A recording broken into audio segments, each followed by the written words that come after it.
بسم اللہ الرحمن الرحیم۔ ایک گھنے جنگل میں بندروں کا ایک گروہ رہتا تھا۔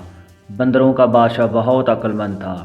ایک دن اس نے اپنے گروہ کو اکٹھے بلایا اور کہا، میرے پیارے بندروں، ہم خوش قسمت ہیں کہ اس خوبصورت جنگل میں رہتے ہیں، لیکن خبردار، درخت اور پودے ہرے بھرے اور سبز ہو سکتے ہیں، لیکن ان میں بہت سے زہریلے پھل ہوتے ہیں۔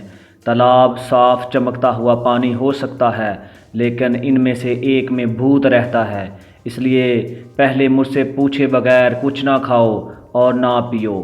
اگلے ہی دن ایک بندر کو پیاس لگی، اسے بادشاہ کی بات یاد آ گئی اور وہ اس سے بات کرنے چلا گیا۔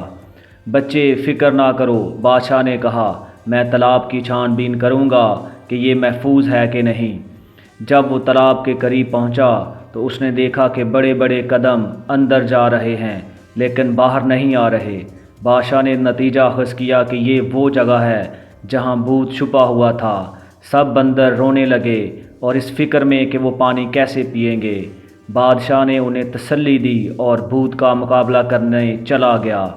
بھوت نے کہکا لگایا، تم بڑے مخمصے میں ہو بندر بادشاہ، اگر تمہارے بندر تالاب میں آئے تو میں انہیں کھا لوں گا، اگر وہ ایسا نہ کریں تو وہ پیاس سے مر جائیں گے۔ بادشاہ نے سوچا، مجھے کوئی حل تلاش کرنا چاہیے۔ اس نے اپنے بندروں سے بانس کے ٹکڑے جمع کرنے کو کہا۔ کھوکھلی بانس کی چھڑیوں کو آپس میں جوڑ کر اس نے ایک بڑا سا پائپ بنایا جو تالاب کا پانی چوستا تھا۔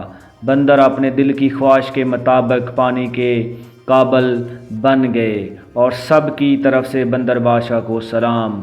بندروں نے نعرہ لگایا۔ وہ بھوت جسے بندر بادشاہ نے اپنی سمجھداری سے شکست دی تھی، وہ لمبے چہرے کے ساتھ تالاب میں واپس چلا گیا۔ جب چیزیں مشکل لگیں تو کبھی ہمت نہ ہاریں، بندر بادشاہ کی طرح باصبر اور ہوشیار رہیں۔ اگر یہ ویڈیو آپ کو اچھی لگی ہے تو اس کو لائک بھی کریں، اس پر کمنٹ بھی کریں اور کائنڈلی چینل کو سبسکرائب بھی کریں۔ اللہ حافظ۔